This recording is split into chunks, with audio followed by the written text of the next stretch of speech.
Hi, welcome to MMT Mondays on Real Progressives. I'm Jeff Ginter, your host. Tonight we're going to go back about a year ago. No, actually it's close to about 2 years ago on Real Progressives. Steve Grumbine interviewed Raul Carillo, one of my favorite people.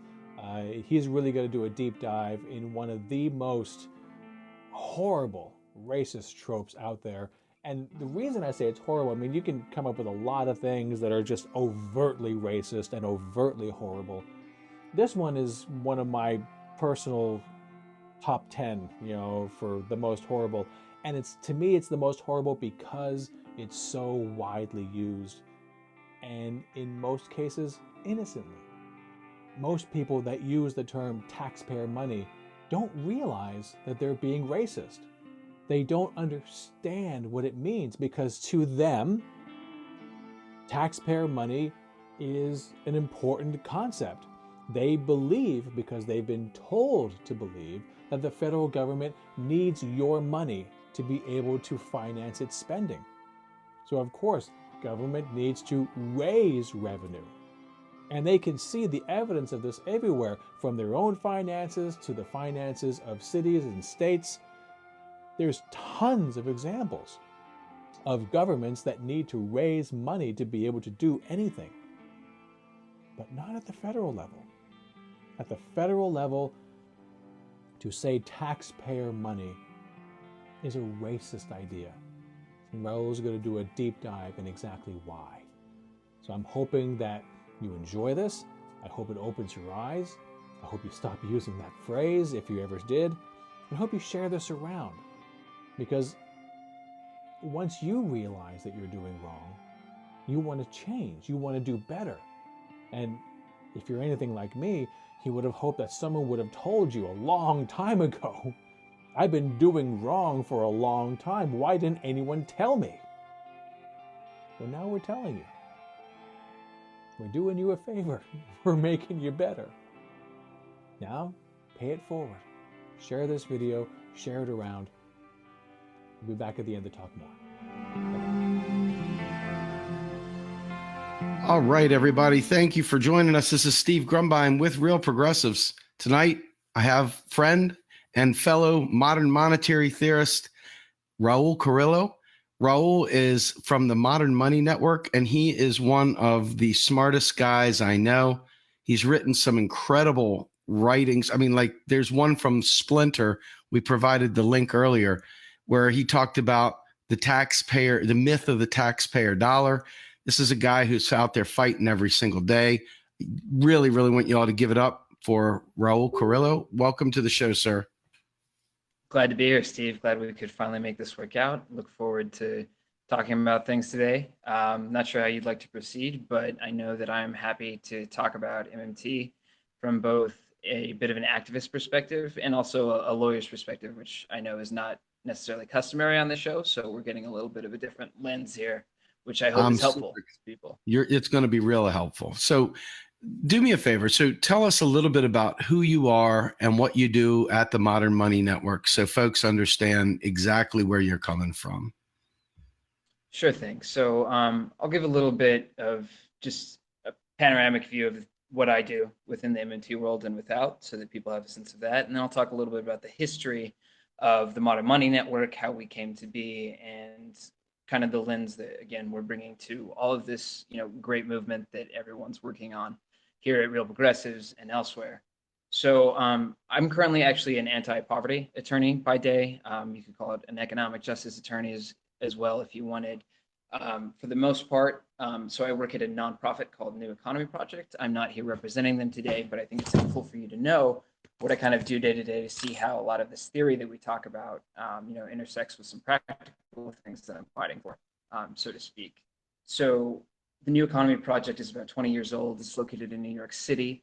And one thing that we do is we help folks fight debt collectors, banks, anyone who's starting to take advantage of them through the financial system essentially. And I operate a hotline every day. Folks call with problems that they have with, the money power. They come in here and we chat a little bit about that when we try to find ways to help them. The other thing that we do is local community economic development and try to facilitate that. So we help build worker co-ops, financial cooperatives like community development credit unions, community land trusts, all these sorts of democratic enterprises, which, as we'll discuss later, require funding ultimately to operate. And then the other things that I do, in addition to the Modern Money Network, which you mentioned, is I am a director for the National Jobs for All Coalition, which is a organization of JG advocates that formed at the end of the last historical movement for the job guarantee, when Coretta Scott King was out in the streets leading the fight. And there's some friends of MMT as well as some MMTers involved with that organization. And then the other group is, of course, the Global Institute for Sustainable Prosperity. I am a research fellow there and look forward to working with them more in the future. But my main hat is really the Modern Money Network. And the Modern Money Network started off in 2015 as a collection of law students, now lawyers for the most part, although the chapter there is still operating, as well as at a few other campuses now. But it was folks who didn't really have a sense that we were being taught what law and political economy was, what law and macroeconomics was, outside of the traditional school of law and economics, which started at the University of Chicago and exchanges a lot of concepts with neoclassical economics, even with New Keynesian economics, and the kind of folks that we find ourselves in opposition with or against often on the economist side. And we started looking at this thing, MMT, and we all got there by various different paths. But we were like, modern economics, the crash that happened recently, doesn't give us the answers to analyze the economy as a lawyer. We don't know how the institutions work. We don't know how things operate on a day-to-day basis. And this paradigm, this new thing that we're looking at, actually gives us some kind of lens into the practicality and the administration and the rules of the game for the economy. Since then, we've expanded into a organization with several chapters across the country. We've had events in Europe, Australia, and Brazil. And we're looking forward to expanding more and to taking a key role in the MMT conference in September and really focusing on getting an interdisciplinary perspective for all of this. That's not just the law. We have a humanities division that's doing great work. We're trying to bring in historians, sociologists, all these other people who have so many things to say about the economy, but don't necessarily get a voice. Perhaps most importantly, we are connecting to other social justice movements.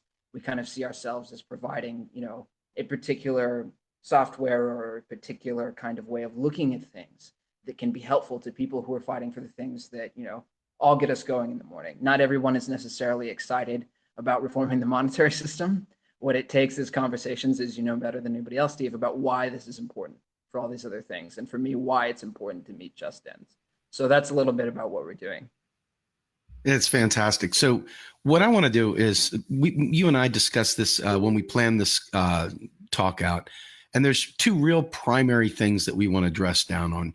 First thing is the idea of the taxpayer dollar. The article you and Jesse Meyerson wrote in Splinter was just epic. I probably share it once a week. I don't think it can be shared enough. If I could share it daily without looking like a stooge, I would share it every day.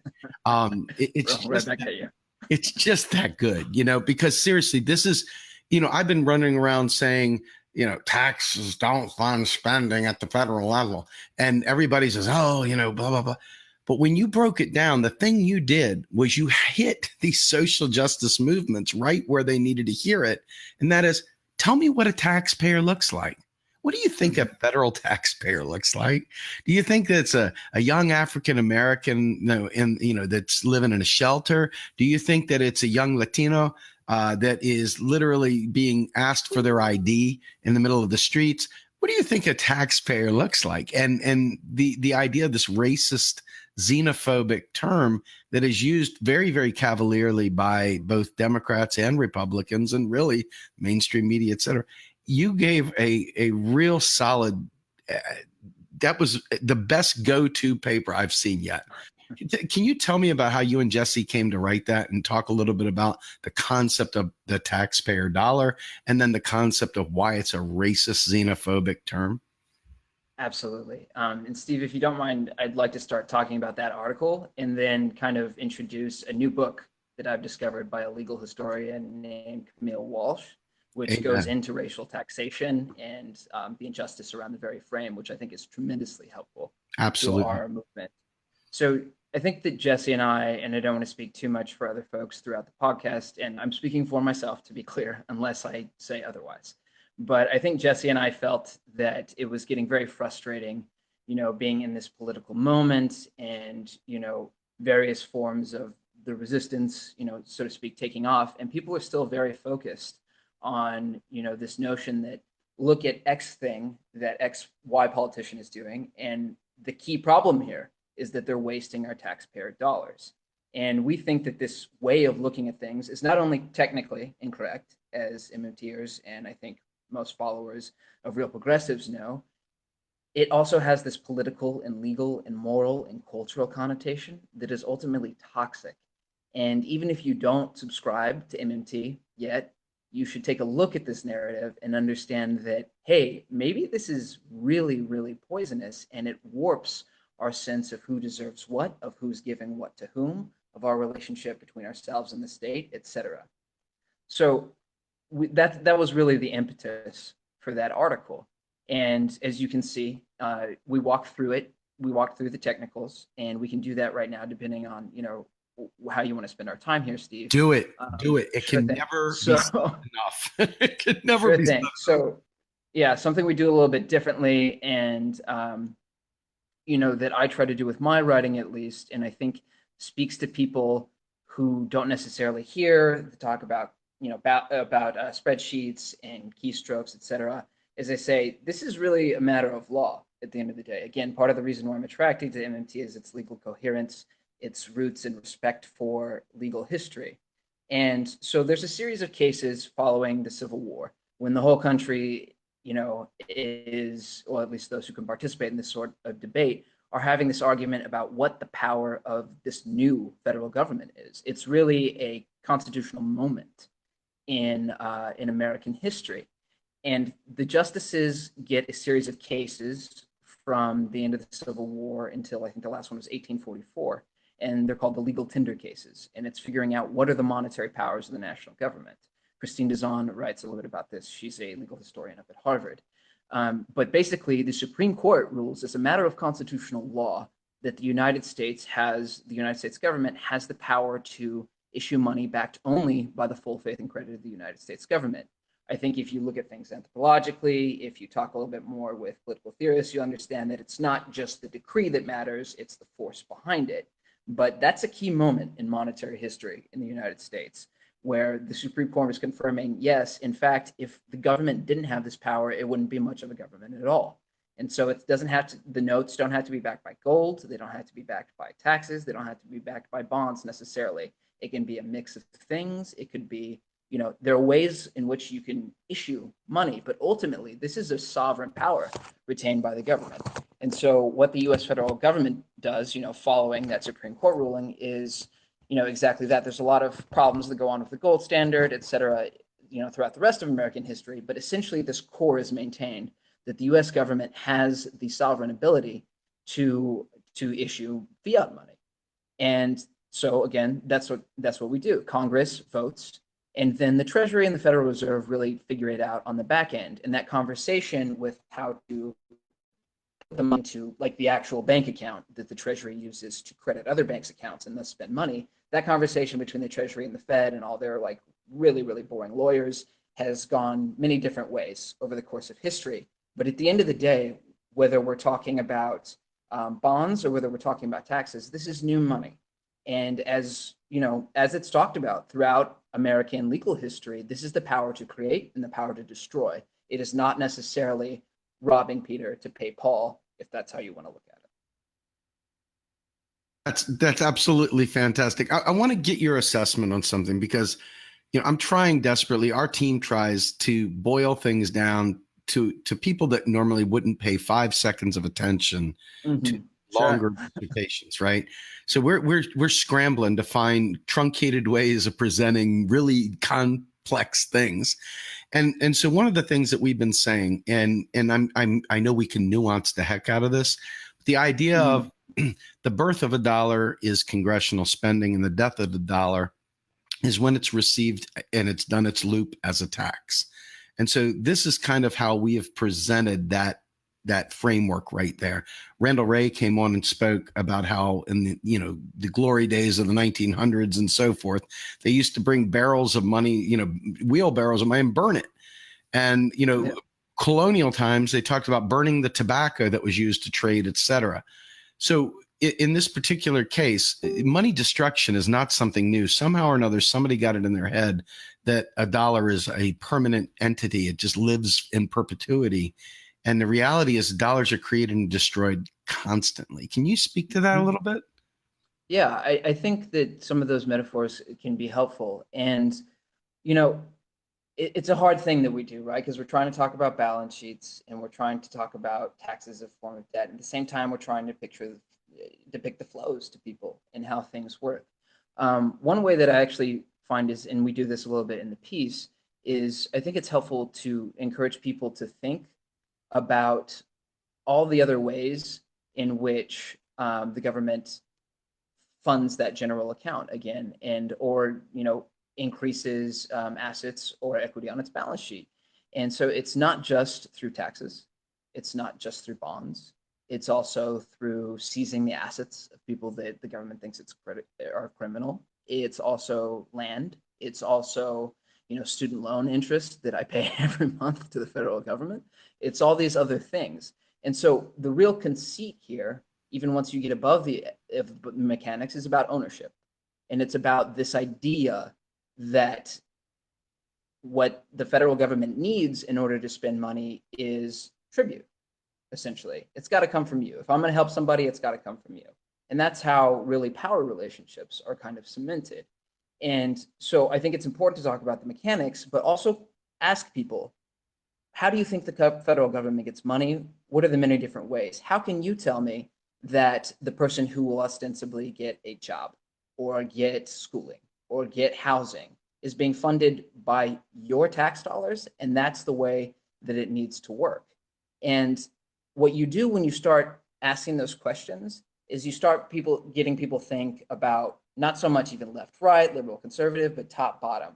Wait, so these folks with all the money are telling me, or ostensibly the ability to create money, are saying that I need to pay for these other things. Well, it might be a good thing for you to do morally, it might be nice. If you believe in democracy, you want to see other kids, educated, you want to see other people housed, et cetera, et cetera.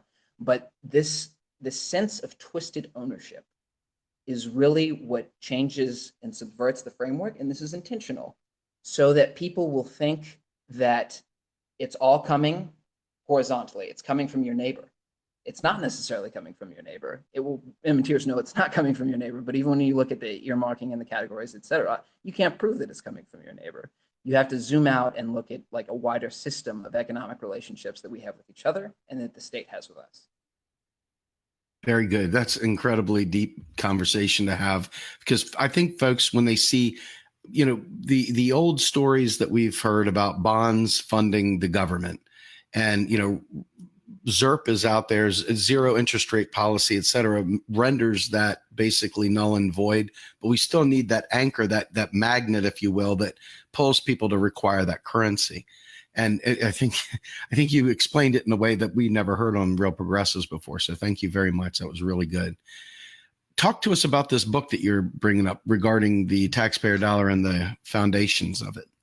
Sure. So it actually fits right in here. So Camille Walsh, who is a legal historian in Washington, has just published a book called Racial Taxation.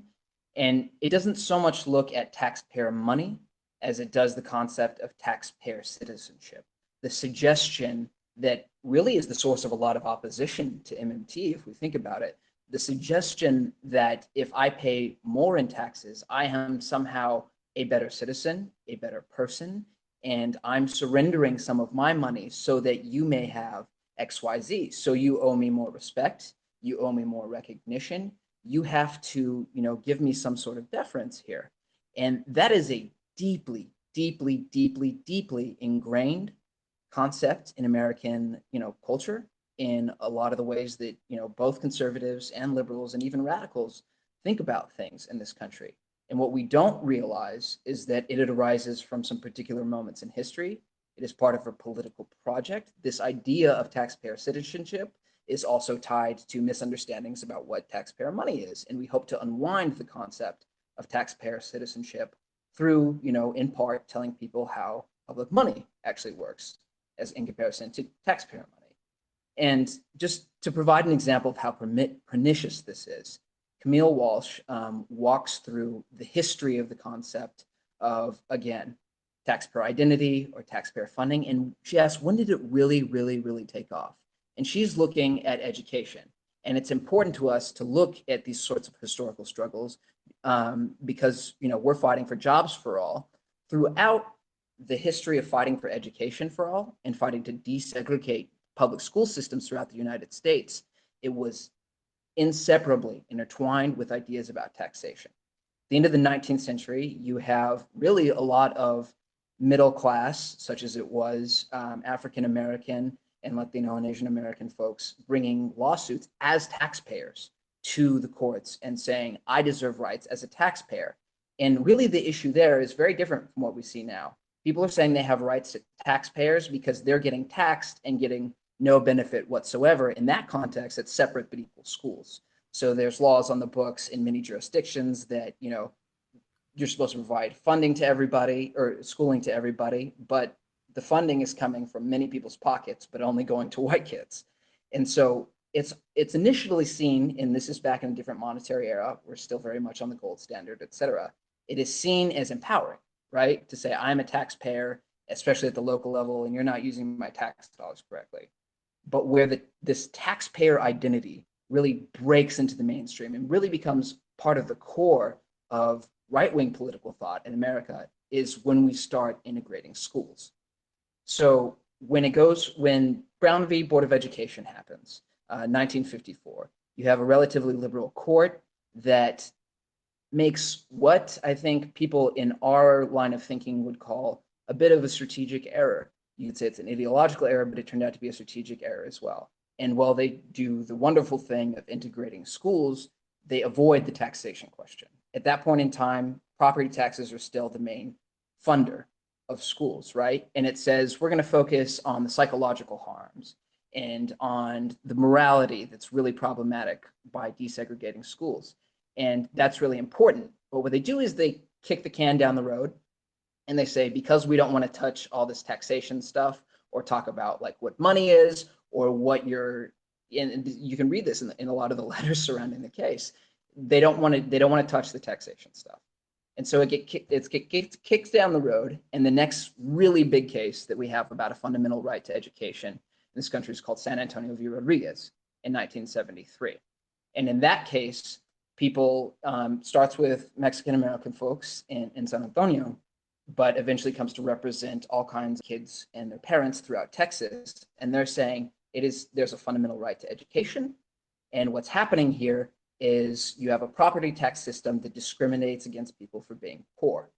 Now, what does the Supreme Court do? It says there's not a general right to education. As we all know in this country, this is the reason we now do not have a federal right to education. We have many state rights, 50 of them, that are enforced by the federal courts. But it says we cannot say that there is a right to education that trumps people's rights as taxpayers. And so that is where the right to education went to die. It died in MMT land, so to speak. And if there had been better understanding, if you had 9 justices, even if they were a bit conservative, you had a better understanding of operational reality, perhaps things would have gone different. You, of course, always have to grapple with the idea that there are a lot of folks in American society who just do not want to give entitlements to poor folks, especially to poor folks of color, et cetera.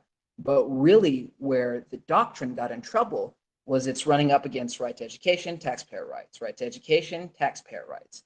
And so it's one thing, to say, as Jesse and I do, that, this is pernicious and it's kind of all soaking like our psyches, et cetera, and the concept of taxpayer money and the idea that because you pay more in taxes, or at least you're charged a higher rate, that you deserve more rights.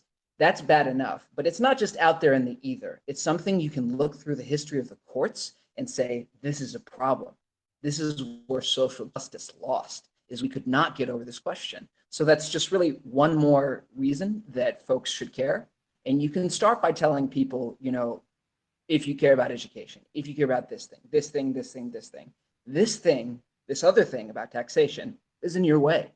And you can look at the record. You can look at the historical record. You can look at the legal record, and it's there. It's one of many problems to overcome, but there's no way around it almost if you don't start thinking about what money is, what taxation is, and the usual narrative is not suiting us.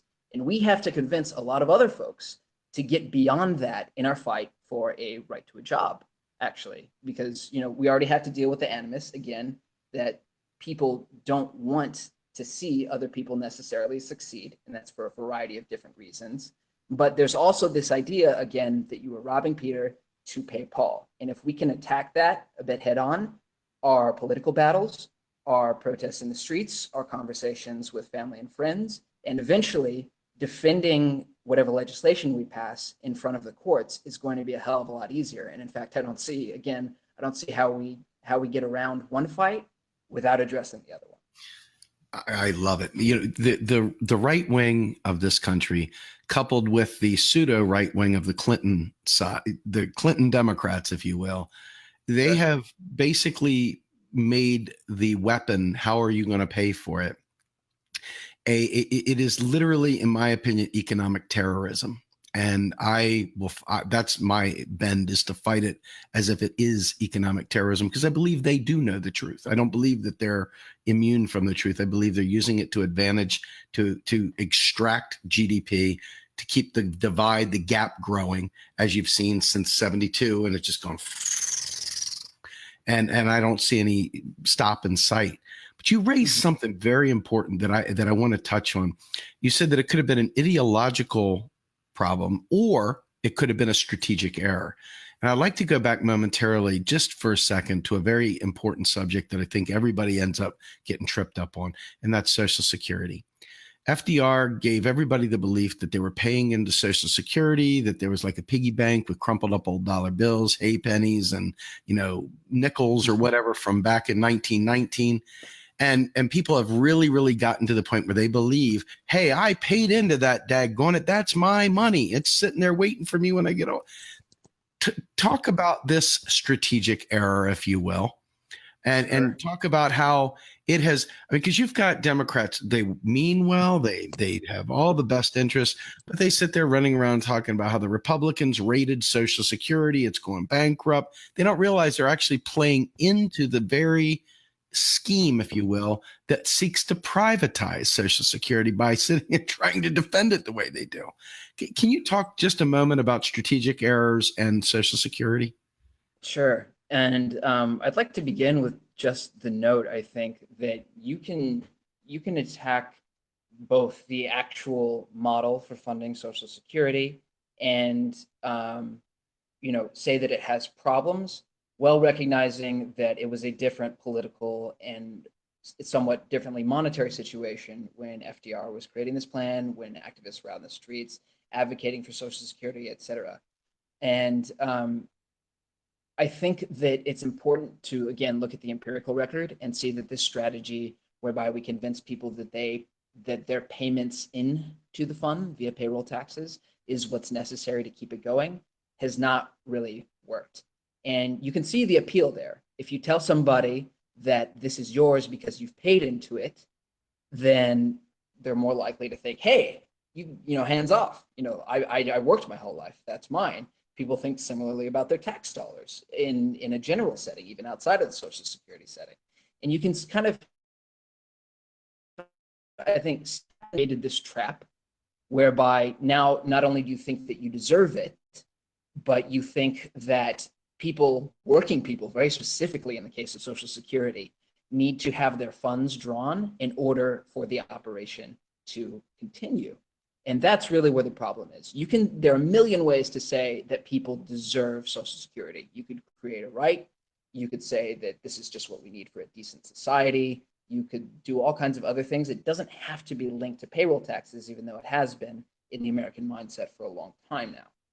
And I want to highlight, I think Stephanie Kelton talks about this, and she's really talking about the law here. She gives an example of different kinds of funds that are run in different kinds of ways and highlights the different set of political problems for each. So we know, everybody knows about Social Security. There are really four, I think, big trust funds, which are, four corners of paper that have, numbers on them set aside in the back of the house, right? And two of them are within Medicare themselves. One is the Hospital Insurance Trust Fund, and everyone says that that one is going to run out of money by 2029. The other one is the Medicare Supplement Medical Insurance Fund. The legislation and the regulations for that fund say that it is not subject to a discrete amount of appropriations, in the sense that Congress will haggle back and forth about like what's going to happen here. Ultimately, at the end of the day, the funding for that program is determined by the number of eligible claims on the fund itself. How many people are saying, I have a right to that Medicare money, as opposed to how much money is left in the pot. And that's huge. That's really big for our fight for a right to a job. That's really big for, anything else really that progressives want to roll out here. And, there is, I think, good faith disagreement about this amongst job guarantee advocates. But I think ultimately, again, these fights are not separate. If you want to protect the program, if you want it to be resilient, if you want it to stick around long enough to provide the benefits to people, to folks, so that they buy into the program, you have to get the funding right within the legislation. No doubt it will be challenged in court. How could it possibly be that you can just take as much money as you want? But we know that programs already exist that on a spectrum of different kinds of financing. So we need to watch out for that. And as this movement, generally, as progressives gain, power and energy throughout the country and start demanding things, you have to watch out for these trust fund traps. And I think MMTers know that this has become a problem because we watch it diligently. And that really is like a good role I think people can hear. And again, you can lead with the fact that like folks think that grandma's eating cat food because, the trust fund's out of money, and not because maybe the law wasn't written with as much foresight as to be expected, or perhaps it's not up to date with our monetary system. That's great. What I want to do now, because you just did a great job, I really appreciate that. That's going to be cut up and used multiple times. What I want to say is this. So as we push for a federal job guarantee ourselves, we are pounding that drum here like you wouldn't believe. And of course, we come head to head with our friends, the UBI folks, the Universal Basic Income folks. And what we've tried to say is, hey, listen, 40,000 people a year commit suicide from joblessness. We have a situation where there are millions of people that are unemployed that do not wish to be unemployed. And there are people in particular, vulnerable communities, like let's just use Flint, Michigan, because it's easy. The people in Flint, Michigan, if we had a federal job guarantee, would be able to leave Flint, Michigan, go somewhere else, drink clean water, smoke marijuana safely, whatever, in Colorado, wherever the heck they want to go. And women that are in very, very bad domestic violence situations, for example, suddenly have mobility because they're worried, oh my God, I'll be left destitute, et cetera. Federal job guarantee gives them, well, we'd like to believe it would give them a living wage, living benefits, a citizen's benefits. We like to look at it as citizens' benefits versus the welfare side of this.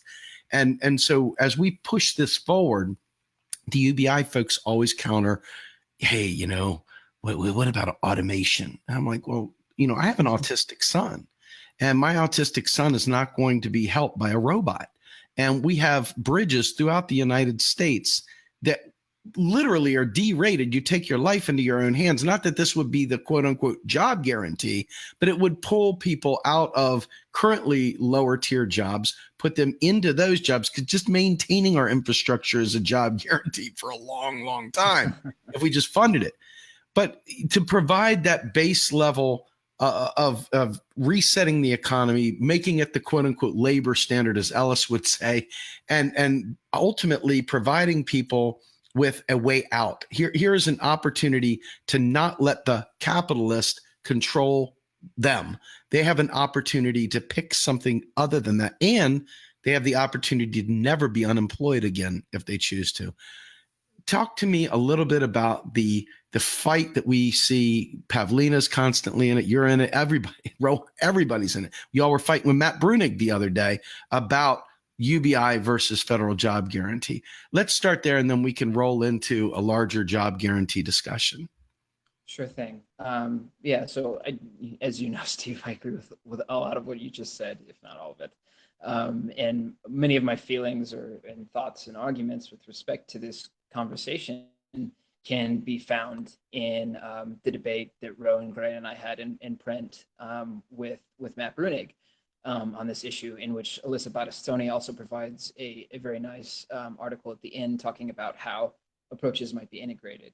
And more and more as time goes on, my response to a lot of this is that I don't want to have this conversation if we're not talking about things in a legal context, in a political context, in a cultural context, in a social context, if we're not looking at what, empirical record we do have about what people want, if we're not, talking about many people's need, honestly, at the end of the day, to participate in something bigger than themselves, as opposed to just have distance from the government or the community, which is important, and I think is a value that needs to be protected and respected within what we're doing.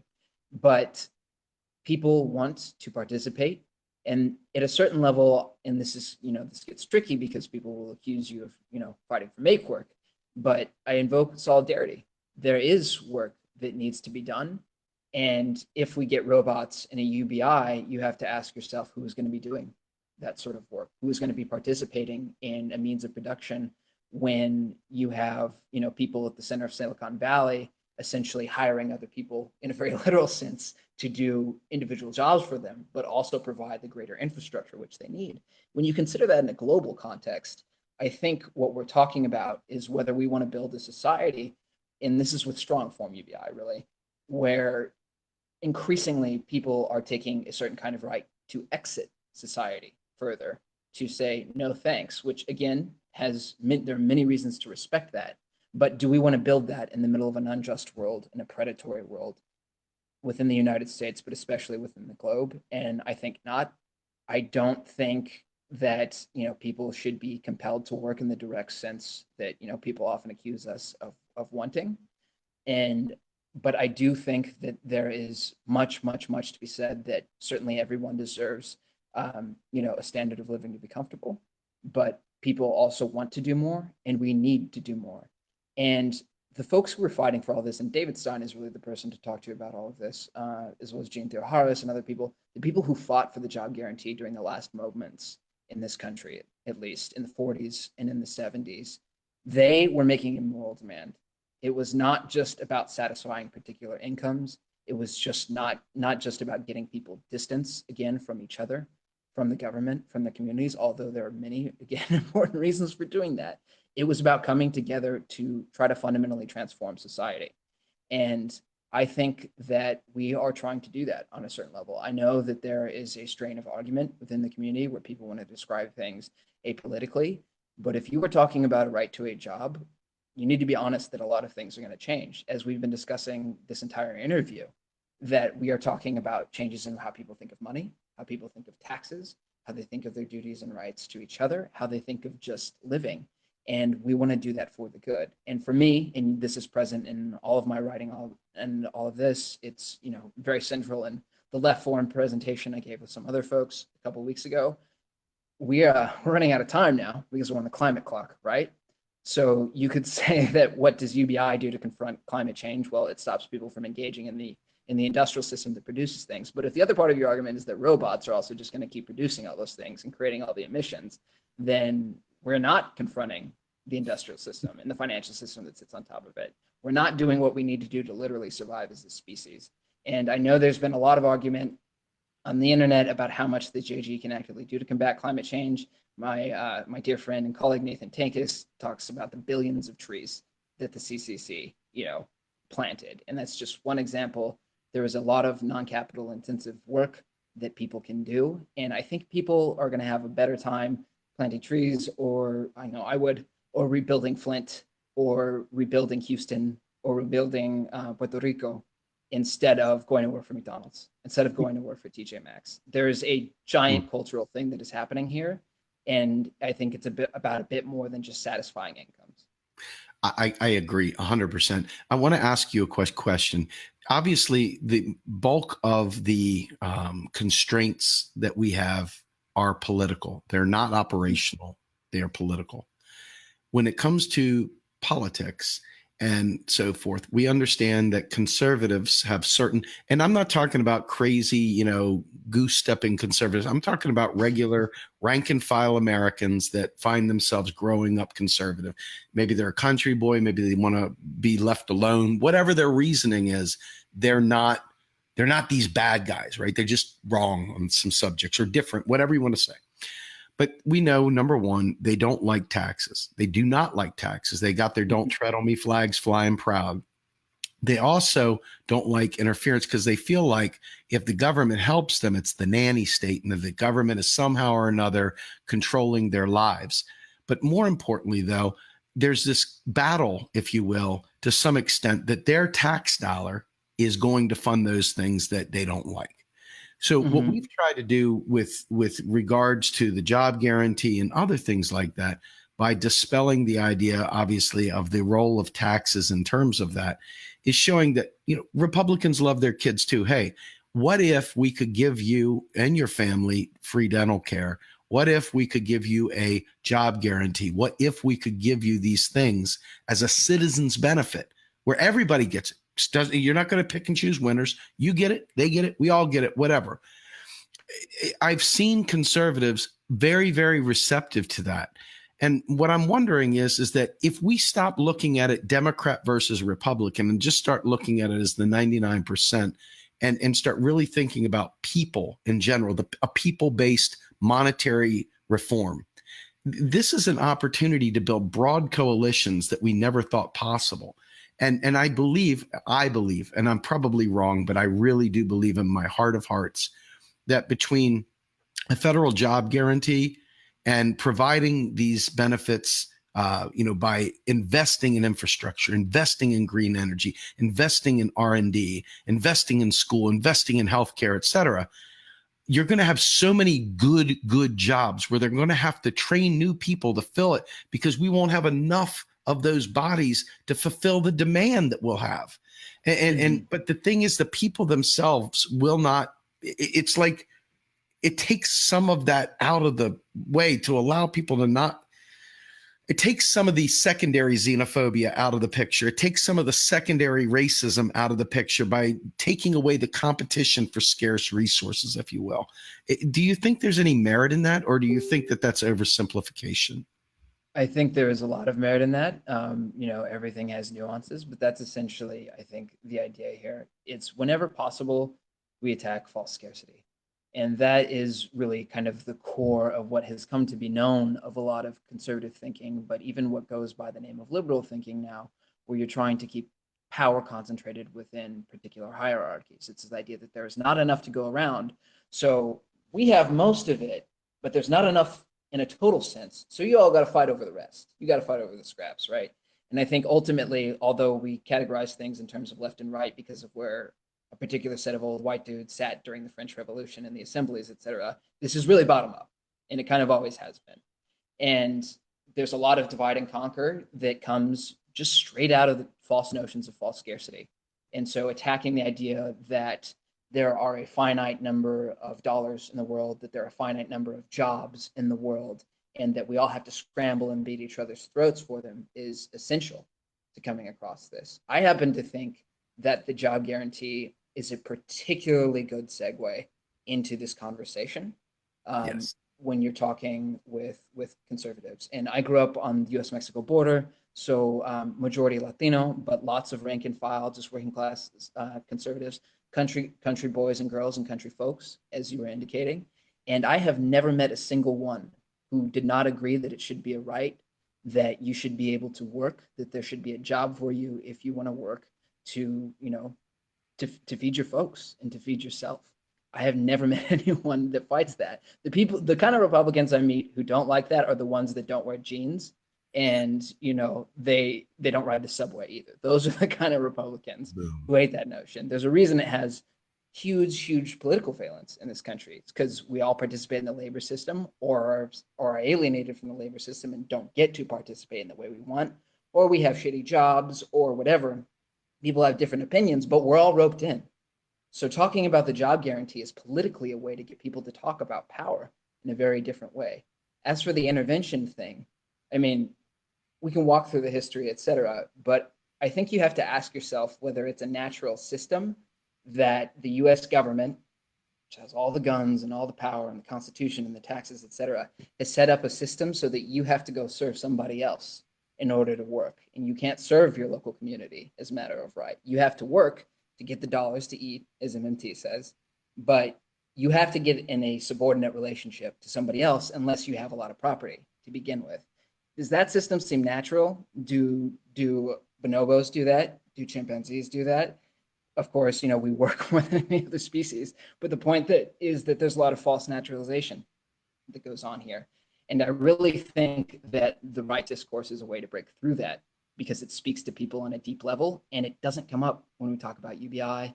It doesn't come up when we talk about robots, etc. But I truly think that people across the political aisle believe in this idea that you should be able to labor, and hopefully it's equitable labor. Hopefully you're not discriminated against. Hopefully it's not so shitty with whoever your JG administrator or boss it is, but everyone should at least be able to do that. Like, we're not asking for that much, Steve, when you think about it. No. The ability to work, and which is like a condition maybe we didn't want to be in the first place, but we're here. So can we at least all do that?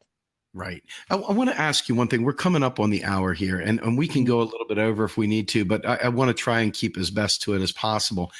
There's a very important thing that it may be the most important thing, and I think it's especially important for vote blue folks and greens alike to hear this loud and clear. There is a constant, in fact, we've had friends of mine, people that have been around MMT too long to be saying this anymore, but they still continue to say, we need to cut the military spending by 50%, and then we can use that money to do X, Y, Z. And this is a repetitive, recurrent state of mind. It seems logical because in your home, you're thinking, gosh, man, if I just cut out DirecTV, then maybe we can go on a vacation in a couple months, man. So I'll cut there to spend there. And while we may want to get rid of the military, or we may want to cut it, or we want to repurpose it, or close bases down, whatever, there's a very strategic reason why the money is spent into the military. And it's not just to blow things up. It's because it's the one funding mechanism that everybody agrees to, that they can secretly fund throughout the country. Hey, man, we'll build steering wheels up in Connecticut. We'll build that bolt down in New Mexico. We'll build a wing over there in North Dakota, whatever. And they spread this out. And this is how they flood. This is like the secretive funding method, I think. But there's also that belief that, well, we just got to cut the military. Maybe we want to cut the military for moral reasons because we don't want to bomb people anymore. Maybe we want to get away from this idea of being an empire, whatever the rationale. But my question to you is, how can we break them of the belief system that we can't spend on Medicare for all or free college or getting rid of student debt before we cut the military? This to me is a non-starter. It is the progressive give-up strategy. It is what liberal Democrats have done for forever. In my entire life, that's the thing they put out there. And it's like, the more I know, the more I realize that's them putting their poison pill into what they're fighting for so that they can ensure it doesn't come to pass. Can you talk about that for just a second? Sure thing. This is certainly omnipresent, as you've been indicating. And, really my kind of short answer to this, and I'll be clear, I want to reduce military spending. I think like many other people, I want to stop doing a lot of things with public money via the military, but we don't have to, as you indicated. And it may not be the first order issue that we get to.